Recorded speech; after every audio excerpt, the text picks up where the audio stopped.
Everyone, welcome to Dreamity IAS YouTube channel. आज के इस वीडियो में हम 13 सितंबर 2025 के करंट अफेयर्स डिस्कस करने वाले हैं। ये वीडियो आपके लिए बहुत ही इंपॉर्टेंट है अगर आप यूपीएससी सिविल सर्विसेज के लिए तैयारी कर रहे हैं या फिर आप दूसरे एग्जाम जो यूपीएससी के द्वारा कंडक्ट किए जाते हैं जैसे कि सीएपीएफ, सीडीएस या फिर ईपीएफओ के लिए पढ़ाई कर रहे हैं, तो भी ये करंट अफेयर्स आपके लिए बहुत ही इंपॉर्टेंट हैं। मैं हूँ कोमल खत्री, मुझे यूपीएससी की फील्ड में 7 ईयर्स का एक्सपीरियंस है as a faculty and also as a content developer. Start करते हैं आज का वीडियो। सबसे पहली न्यूज है about New York declaration. UN general assembly में एक रेजोल्यूशन पास होने जा रहा था जिसका नाम था New York declaration on peaceful settlement of Palestine issue and implementation of two state solution. यानी कि इजराइल और गाजा में जो भी युद्ध हो रहा है, जो भी लड़ाइयां चल रही हैं, उसके सेटलमेंट को लेकर एक रेजोल्यूशन पास होने जा रहा था। ये रेजोल्यूशन फ्रांस ने इंट्रोड्यूस किया था। इंडिया ने 142 देशों के साथ मिलकर इसके फेवर में वोट किया है। 10 कंट्रीज ऐसी हैं वर्ल्ड में जिन्होंने इसके अगेंस्ट में वोट किया है और 12 कंट्रीज ने एब्सटेंशन किया है वोट करने से। इस डिक्लेरेशन के बारे में जानते हैं। ये डिक्लेरेशन कहता है कि गाजा में जो भी युद्ध हो रहा है, जो भी लड़ाइयां चल रही है, उसको फेज्ड मैनर में एंड किया जाए और साथ ही साथ उस पूरे रीजन को एक पीसफुल रीजन में, डीमिलिटराइज्ड जोन में कन्वर्ट किया जाए। साथ ही साथ सीज फायर के बाद जो भी एडमिनिस्ट्रेशन की अथॉरिटी है वो ट्रांजिशनल वे में पास ऑन की जाए। और मेन इसका फोकस है कि वहां के जो सिविलियंस हैं, आम नागरिक हैं, उनकी सुरक्षा रहनी चाहिए। ये इस डिक्लेरेशन का मेन फोकस है। साथ ही साथ युद्ध विराम का पूरी तरह से पालन होना चाहिए, तो इसके लिए ये डिक्लेरेशन पास किया है। नेक्स्ट न्यूज है about great Nicobar island project के बारे में। गवर्नमेंट ऑफ इंडिया ने इस प्रोजेक्ट को क्लियर कर दिया है और इससे बेसिकली क्या होगा कि इंडियन ओशियन रीजन में जो इंडिया की प्रेजेंस रहनी चाहिए वो स्ट्रेंथन हो जाएगी। इंडिया की पोजीशन जो है उस रीजन में वो स्ट्रेंथन हो जाएगी। साथ ही साथ इस रीजन का डेवलपमेंट भी होगा।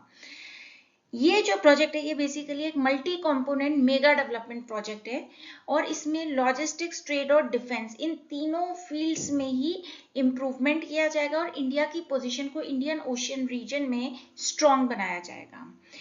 ये जो प्रोजेक्ट है हमारा ग्रेट निकोबार आइलैंड प्रोजेक्ट, ये EIA नोटिफिकेशन 2006 और शॉम्पेन पॉलिसी 2015 के साथ कंप्लायंस रखता है, जिससे कि इन्वायरमेंट को भी नुकसान कम से कम हो और जो वहां पे रहने वाले ट्राइब्स हैं वो भी डिस्टर्ब ना हो, उनके साथ सबके साथ एक सामंजस्य बना के काम किया जा सके। यानी कि वहां के जो लोकल लोग हैं, जो भी जनजातीय लोग हैं, वो भी बहुत ज्यादा इससे अफेक्ट ना हो और वहां का एनवायरमेंट भी अफेक्ट ना हो। ये सारी चीजों का ध्यान इस प्रोजेक्ट में रखा जाएगा। बेसिकली इसमें क्या क्या कंपोनेंट्स रहेंगे, तो सबसे पहला कंपोनेंट है इंटरनेशनल कंटेनर ट्रांसशिपमेंट टर्मिनल। इसमें बनाया जाएगा जिसकी कैपेसिटी होगी 14.2 मिलियन TEO और इससे क्या होगा कि हमारी जो रिलायंस है, निर्भरता है कोलंबो और सिंगापुर पे, वो रिड्यूस हो जाएगी। यहाँ पे ग्रीनफील्ड इंटरनेशनल एयरपोर्ट भी बनाया जाएगा जिससे क्या होगा कि कनेक्टिविटी इंप्रूव होगी, टूरिज्म इंप्रूव होगा और साथ ही साथ अगर हमारे ट्रूप्स को वहां पे डिप्लॉय करना पड़ता है इमरजेंसी में तो भी हम आसानी से कर पाएंगे क्योंकि कनेक्टिविटी बहुत अच्छी हो जाएगी। यहाँ पे एक गैस और सोलर पावर प्लांट भी बनाया जाएगा। साथ ही साथ इंटीग्रेटेड टाउनशिप भी प्लान की जाएगी यहाँ पे, जिससे कि जो रेसिडेंट्स हैं, वर्कर्स हैं, उनको बहुत अच्छी facilities, housing facilities, infrastructure, modern amenities सभी कुछ अवेल करवाया जाए। ये जो डेवलपमेंट होगा इस प्रोजेक्ट का, ये फेज्ड मैनर में होगा, 3 फेजेस में। और इसमें क्या होगा कि बेसिकली इन्वेस्टमेंट को ज्यादा बढ़ाया जाएगा कि ज्यादा से ज्यादा इन्वेस्टमेंट आए। इकोलॉजिकल स्ट्रेस को, जो हमारे एनवायरमेंट पे स्ट्रेस आता है, उसको मिनिमाइज करने की कोशिश की जाएगी और यहाँ पे अडेप्टिव प्लानिंग की जाएगी और ये पूरा प्रोसेस 2 डिकेड्स तक यानी अराउंड 20 ईयर्स तक ये चलने वाला है। नेक्स्ट न्यूज है फिलीपींस का एक आइलैंड है पुगाड आइलैंड, वहां पे लैंड सब्सिडेंस हो रहा है बहुत ही ज्यादा। अब इस न्यूज में आपको बेसिकली 2 चीजें ध्यान रखनी है। एक तो पुगाड आइलैंड की जो लोकेशन है, तो फिलीपींस में मनीला बे के नॉर्थ साइड में ये लोकेटेड है। आप मैप में देख सकते हैं। ये लोकेशन आप अपनी एटलिस्ट में मार्क कर लीजिएगा क्योंकि एक प्लेसेस इन न्यूज की तरह भी इसका क्वेश्चन बन सकता है। साथ ही साथ लैंड सब्सिडेंस को एज ए कॉन्सेप्ट भी आपको स्टडी करना है यहाँ पे। लैंड सब्सिडेंस के बारे में जानते हैं कि यानी भूमि का धंसना, अगर मैं हिंदी में कहूँ इसे, तो इसमें बेसिकली क्या होता है कि अर्थ का जो सरफेस है वो या तो कुछ सालों तक धीरे धीरे या फिर अचानक से अगर नीचे की तरफ बैठ जाए, जमीन में अंदर की तरफ धंस जाए, तो वो बेसिकली लैंड सब्सिडेंस है। और ये कब होता है कि अगर जो भूमि है उसके ऊपर जितना भी वजन है, अगर भूमि उस वजन को सपोर्ट नहीं कर पा रही है, होल्ड नहीं कर पा रही है, तो वो नीचे की तरफ धंस जाएगी। इसके लिए नेचुरल फैक्टर्स भी रिस्पॉन्सिबल है, साथ ही साथ एंथ्रोपोजेनिक एक्टिविटीज भी रिस्पॉन्सिबल हैं। नेचुरल फैक्टर्स कौन कौन से हो सकते हैं, जैसे कि वॉल्केनिक या seismic activity, earthquake activity, volcanic activity, या फिर अगर वैसे ही जो सब सरफेस कैविटीज हैं वो कोलैप्स कर जाएं, या फिर आपके एक्वीफर्स हैं वो कोलैप्स कर जाएं, तो बेसिकली लैंड सब्सिडेंस हो सकता है नेचुरल फैक्टर्स की वजह से। अब बात करते हैं एंथ्रोपोजेनिक एक्टिविटीज, ह्यूमन एक्टिविटीज की वजह से कैसे हो सकता है लैंड सब्सिडेंस। अगर हम लोग बहुत ही ज्यादा ग्राउंड वाटर एक्सट्रैक्शन कर लें, या बहुत ही ज्यादा माइनिंग की जा रही है गलत तरीकों से, अनसाइंटिफिक वे में माइनिंग की जा रही है, तब भी लैंड सब्सिडेंस हो सकता है। या फिर हम सब सरफेस लेवल से एनर्जी एक्सट्रैक्ट कर रहे हैं बहुत ही ज्यादा अनसाइंटिफिक वे में, अनप्लान्ड मैनर में, तो उस केस में भी लैंड सब्सिडेंस होने के चांसेस रहते हैं। इससे बेसिकली क्या होता है, उस पर्टिकुलर रीजन जहां पे लैंड सब्सिडेंस हो रहा है वहां के इंफ्रास्ट्रक्चर को बहुत ही ज्यादा नुकसान होता है, फ्लड रिस्क यानी कि बाढ़ के खतरे बढ़ जाते हैं, और एक्वीफर्स की जो स्टोरेज कैपेसिटी है, एक एक्वीफर जितना पानी होल्ड करता है उसकी कैपेसिटी रिड्यूस हो जाती है। यहाँ पे बेसिकली क्या होता है कि उस पर्टिकुलर रीजन में जो भी वाटर मैनेजमेंट हो रहा होता है नेचुरल वे में या बाय द ह्यूमंस, उसमें बहुत ज्यादा डिस्टर्बेंस होता है, सॉल्ट वाटर इंट्रूजन के चांसेस बहुत ज्यादा रहते हैं। तो ये सब चीजें बेसिकली रहती हैं। साथ ही साथ ये भी होता है कि जो नालियों का पानी है वो गलत तरीके से, आपकी नालियां टूट जाएं, ड्रेन्स टूट जाएं, तो वो इधर उधर फैल सकता है, बीमारियां बढ़ने के चांसेस रहते हैं। तो बहुत सारे इसमें फैक्टर्स रहते हैं। नेक्स्ट न्यूज के बारे में बात करते हैं। This is about INS Aravalli. तो अब क्या हुआ है कि गुड़गांव के अंदर इंडियन नेवी ने अपना एक नया नेवल बेस बनाया है आईएनएस अरावली में। अब यहाँ पे क्या हुआ है कि बेसिकली ये कहा जा रहा है कि जो आईएनएस अरावली को as a naval base commission किया है गुड़गांव में, इससे इंडिया का जो विजन है, विजन महासागर, उसमें बहुत ही ज्यादा हम अग्रसर होने की ओर आगे बढ़े हैं। महासागर का फुल फॉर्म क्या है, mutual and holistic advancement for security and growth across regions. INS Aravalli के बारे में जानते हैं। ये बेसिकली गुड़गांव हरियाणा में लोकेटेड है और इसका मोटो है मैरीटाइम सिक्योरिटी थ्रू कोलैबोरेशन। इससे हमारी जो भारत की नौसेना है उसकी शक्ति बहुत ही ज्यादा स्ट्रेंथन हो जाएगी, बढ़ जाएगी। अब इसमें क्या होता है कि बेसिकली ये एक स्ट्रैटेजिक स्टेप भी माना जा रहा है जिससे कि सिचुएशनल अवेयरनेस बढ़ाई जा सके, यानी कि नेवी जो है वो नॉर्थ इंडिया में भी प्रेजेंट रह के वहां पे भी क्या हो रहा है, क्या हो सकता है, उसके बारे में भी उसकी अवेयरनेस बढ़े। इंटर एजेंसी कोऑर्डिनेशन, यानी कि नेवी जो है वो आपके आर्मी एयरफोर्स के साथ भी कोऑर्डिनेट कर रहे हैं, और साथ ही साथ इंडिया का जो रोल है as a preferred security partner in the Indian ocean region, उसको भी स्ट्रेंथन किया जा सके। बेसिकली इंडिया की जो पोजीशन है उसको स्ट्रेंथन करने के लिए, बाकी सारी एजेंसीज के साथ बेटर कोऑर्डिनेट करने के लिए ये आईएनएस अरावली को गुड़गांव में as a naval base establish किया गया है। नेक्स्ट न्यूज देखते हैं। This is about national green tribunal. तो रिसेंटली क्या हुआ है कि नेशनल ग्रीन ट्रिब्यूनल यानी कि एनजीटी ने एक मैटर लिया, यानी कि केदारनाथ के अंदर जो भी सॉलिड और लिक्विड वेस्ट का मैनेजमेंट है वो किस तरह से अच्छे से नहीं हो रहा है, या क्या उसमें गड़बड़े हैं, क्या खामियां हैं, उन सबको देखने के लिए।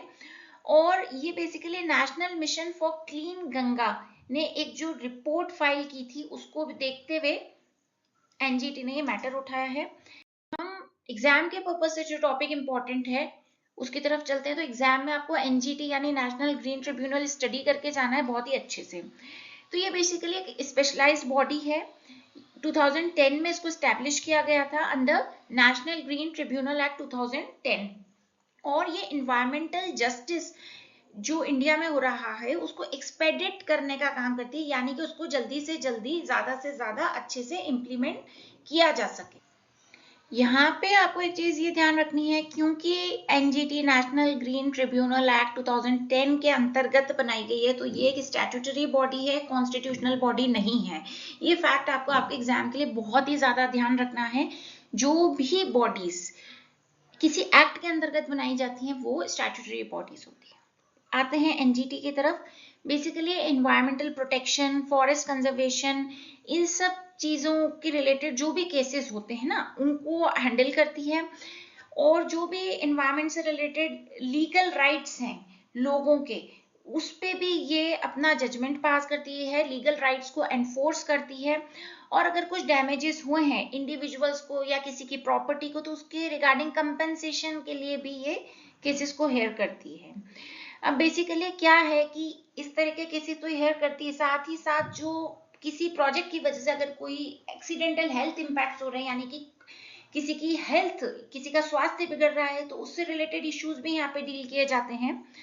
और बेसिकली यहाँ पे क्या होता है कि केसेस को 6 महीने के अंदर अंदर रिजॉल्व किया जाने की कोशिश होती है। यहाँ पे नेशनल ग्रीन ट्रिब्यूनल की आप ब्रांचेस देख सकते हो, न्यू दिल्ली, भोपाल, पुणे, कोलकाता, चेन्नई, इन सब जगहों पे इसकी ब्रांचेस हैं। तो ये थोड़ा सा ध्यान रखना है। सिविल प्रोसीजर कोड 1908 को एनजीटी फॉलो नहीं करता है, नेचुरल जस्टिस प्रिंसिपल्स को फॉलो करता है अपने जजमेंट्स देने में। तो ये बेसिकली आपको ध्यान रखना है। यहाँ पे इसकी जो मेन सीट है वो न्यू दिल्ली के अंदर है। Next news is about sustainable aviation fuel. Industry जो है हमारे भारत में वो पुश कर रही है कि गवर्नमेंट ऑफ इंडिया कुछ ऐसी पॉलिसीज लाए जिससे कि इंडिया जो है वो ज्यादा से ज्यादा सेल्फ रिलायंट हो पाए सस्टेनेबल एविएशन फ्यूल को प्रोड्यूस करने में बाय 2030। तो इंडिया ने ये टारगेट बनाया है कि हम 2030 तक सस्टेनेबल एविएशन फ्यूल को हमारी कंट्री में ही प्रोड्यूस कर पाएंगे। हमें दूसरी कंट्रीज पे डिपेंडेंट नहीं रहना पड़ेगा, हम सेल्फ रिलायंस अचीव कर लेंगे। तो इंडस्ट्री बेसिकली इसके लिए कह रही है कि आप जल्दी से जल्दी अच्छे से अच्छे स्टेप्स लीजिए।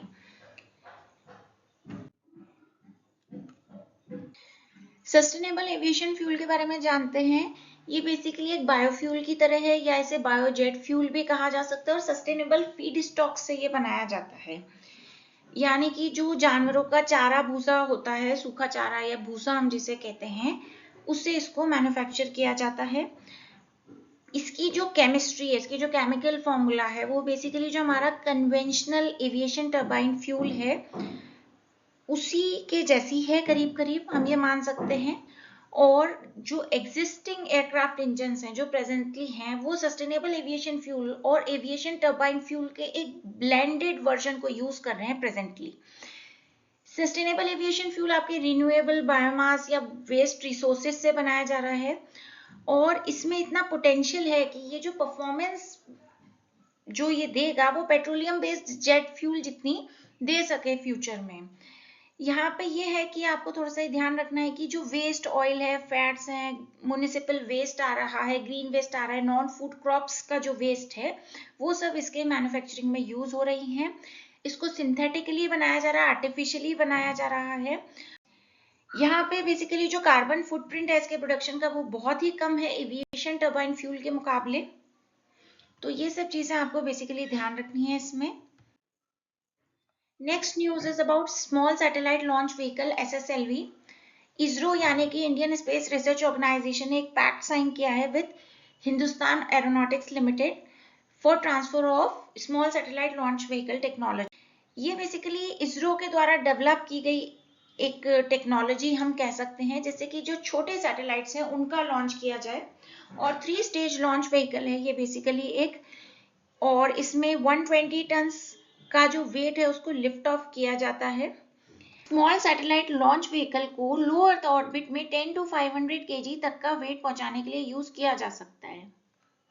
प्राइम मिनिस्टर मोदी ने अभी रिसेंटली ज्ञान भारतम पोर्टल लॉन्च किया है, तो हमको ज्ञान भारतम मिशन भी इंपॉर्टेंट हो जाता है पढ़ना।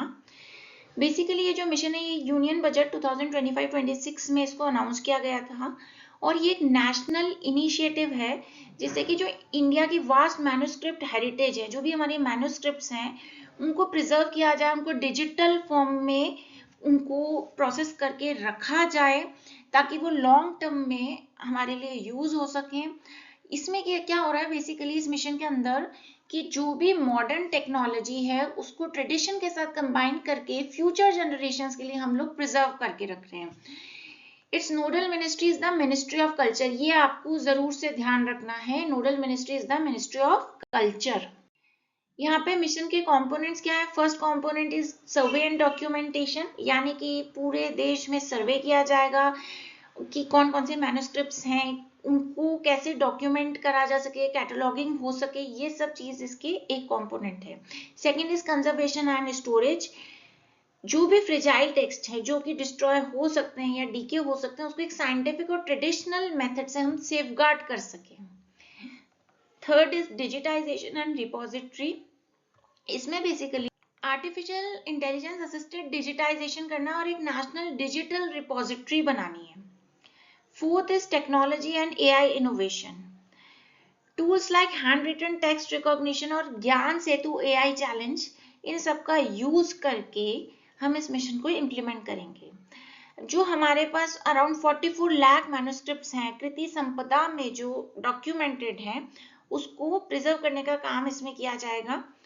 और ये जो मिशन है हमारा ये article 51A(f) of the constitution को सपोर्ट करता है, जिसमें ये बताया गया है कि it is the fundamental duty of us to value and preserve the cultural heritage.